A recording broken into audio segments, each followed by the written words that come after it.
All right, this is the follow up, and I want you to pay attention to what was said to the stakeholders on how they should carry out instruction. Pay attention to Prince Sisi as he talks about it, and don't forget to subscribe to the update. It is important to re-emphasize the current realities of things that is on ground and some things you need to know.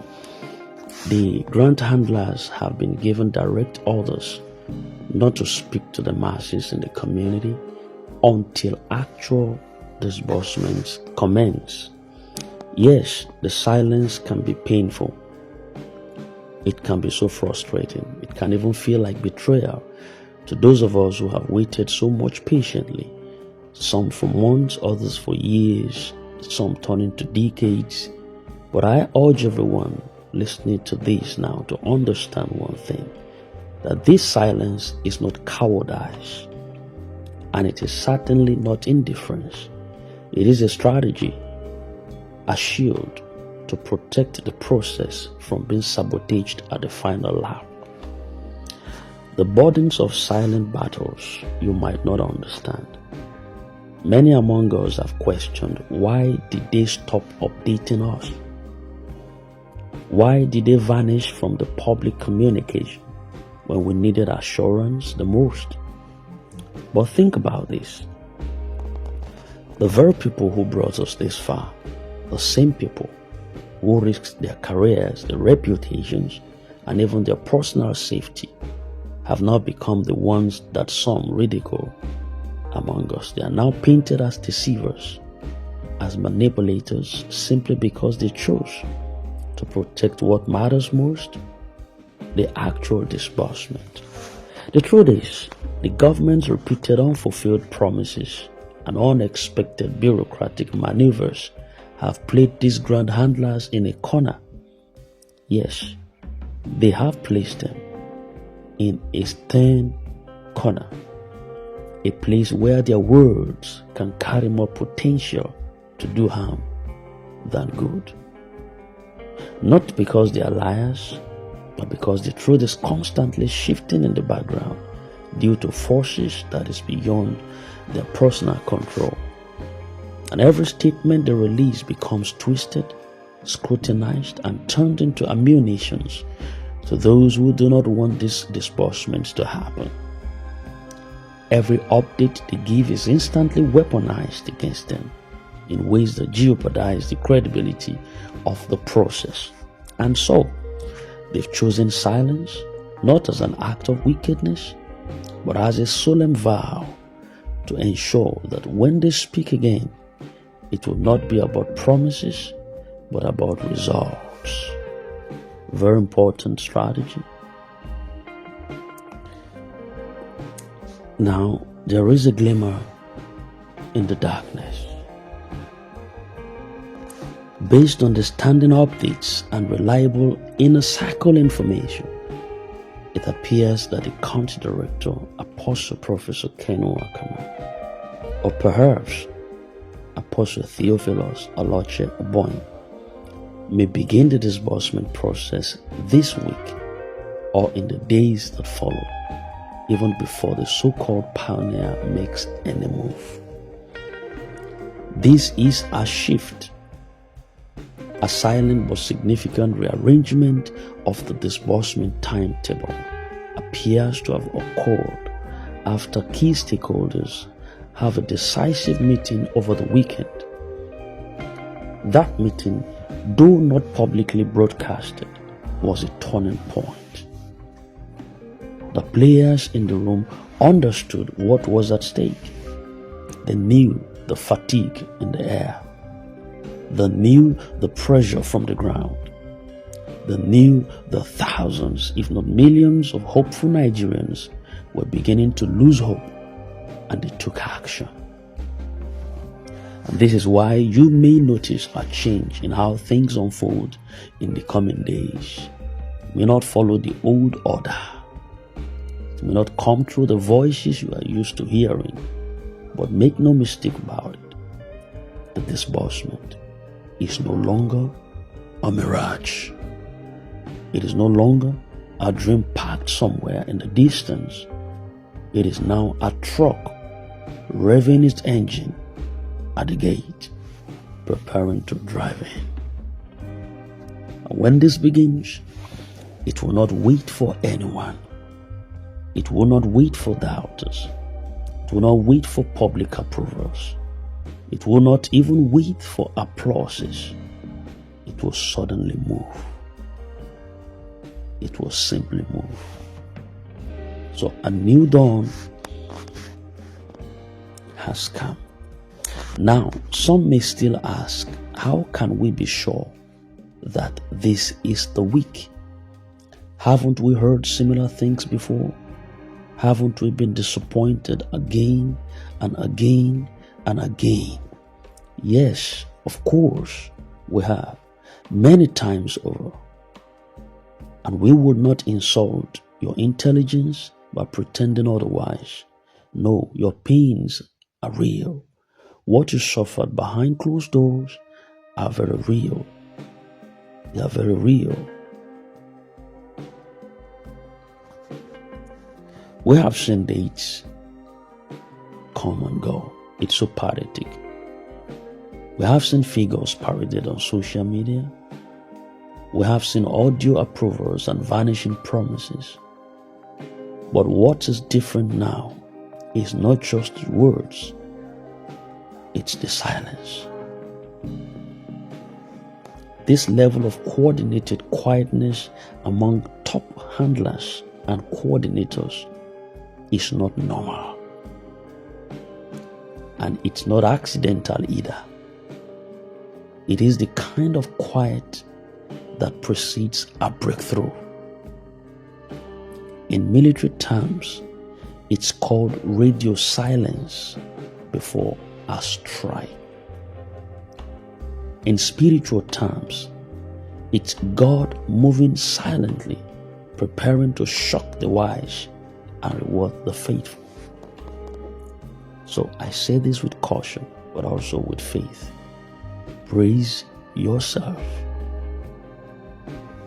If you are listening to the sound of my voice right now, and you are possibly the one I'm speaking to, doesn't matter who doesn't believe anymore, but if you can still believe, if you can still hold yourself in line, brace yourself.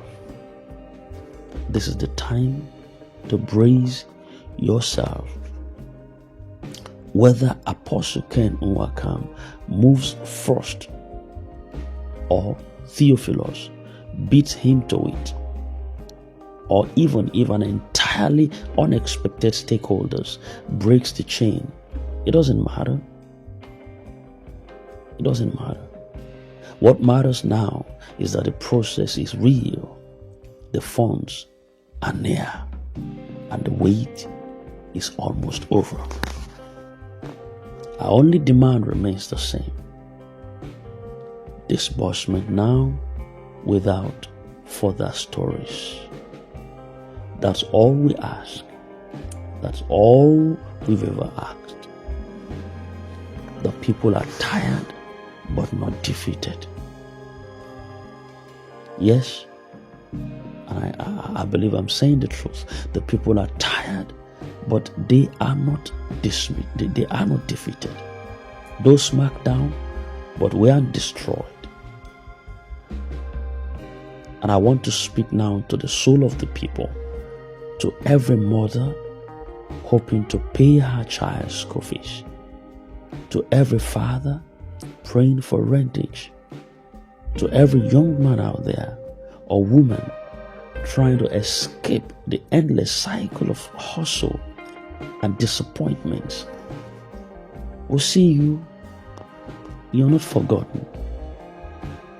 You didn't come this far to be mocked. You didn't endure this pain just to be left empty-handed. You didn't pray. You didn't sow seeds. You didn't attend meetings. You didn't follow up updates day and night just to be told, sorry, nothing for you. There is a divine justice working beneath all of this confusion. There is a higher hand that's moving the chessboard behind the scenes. When that hand completes its moves, no force in hell or earth will be able to reverse it. God Almighty will not shame us at this point. He has brought us too far. And even if some voices rise to mock, even if the naysayers gather again to laugh, we still move on. We move not because we are blind, but because we see what they cannot. We move not because we are weak, but because our strength lies in unity. We move not because everything is clear, but because faith was never about seeing the whole path, just the next step. That's what faith sees. And it sees that clearly, more than everybody else. I want to get this word right now to the stakeholders and the grand leaders. If any among the leadership hears this, hear us loud and clear. We do not hate you. No, no, no, no. We do not curse you. We would never do that. We do not even demand that you speak again. All we ask is this: let the funds flow now. Let the people taste the reward for their endurance. Let the hungry rejoice. Let the struggling find rest. Let Nigeria see that even in a time of chaos, this chaotic situation, something good, something righteous can still rise.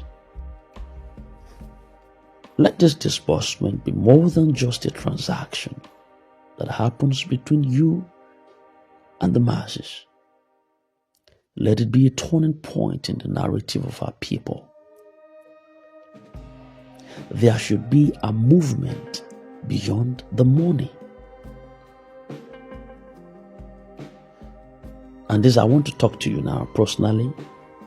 Understand this, brothers and sisters, that we are part of what we are part of is not just a grand movement. I see this as a spiritual awakening. It's a gathering of dreamers, builders, helpers, visionaries. It is the cry of a generation that is refusing to die poor. Generations refusing to sit in silence. Generation refusing to let corruption and greed steal the one opportunity they fought so hard to qualify for. So hold on. One more hour, one more day, one more week. If it must be so, but never let go of your hope. Never you allow doubt to drown your dreams. The finish line is no longer far away. It's just around the corner. And when this is all over, when the alerts start ringing, we will remember the silence for good. We will remember who stood. We will remember who spoke the truth. We will remember who fought with their hearts. And we will build again with dignity. We will build again with honor. We will build again with purpose. Because this is not just about now. It's about a future where people no longer beg to be blessed. They simply stand up and take their rightful place. Very important. Very important. So, let your endurance speak louder than your fears. Let your hope silence your inner critic. Let your unity with others be a rope that keeps you anchored when doubt tries to carry you away. Because when this disbursement finally begins, as it surely will, you will not just receive money, you will receive the reward of endurance. And that, my dear people, is a currency no bank can mint. No, not anywhere within and without the shores of this country. So I say again, to the tired hearts, hold on. To the anxious souls, look up. To the communities watching, wondering if this is just another false hope, prepare yourselves. For even now, beneath the silence, the ground is shaking, the doors are unlocking, and heaven has not forgotten you. This is the kind of movement that would be studied, that will be spoken about and remembered. So when the light breaks through the clouds and the alerts begin to sound like revival, don't just celebrate, reflect. Reflect on how far you've come. Reflect on who you became. Reflect on what it took to still believe when others laughed and mocked on. And then give thanks, because God did not shame you. He simply waited until the glory would be undeniable. We move still together until the promise becomes a proof.